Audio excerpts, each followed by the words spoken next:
wa ma dinuka wa man nabiyuka wa ma za ta kulu fi hadha rajul ladhi bu'itha fikum wane ne ubangijinka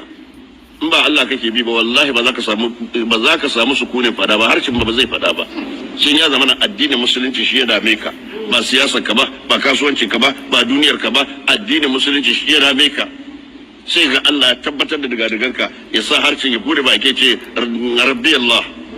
allazi khalaqani wa rabbani bi ni'ami kathira wa ma dinuka in ba addinin musulunci ne dame ka ba wallahi ba za ka samu sukunin cewa diniyal islam ba dinikal islam sa'annan kana gabatar da abubuwa kan musulunci kana sa kafa kana shura musulunci ai wallahi ba zai yiwu ba can za ka tanaji wannan magana ba a duniyarka ka manta da siyasarka da kasuwancinka da mulkinka da komanka da jama'anka addinin musulunci shine gaba to shine in ka je cikin ramin kabarin sai Allah tabbatar da digadiganka ka ce diniyal islam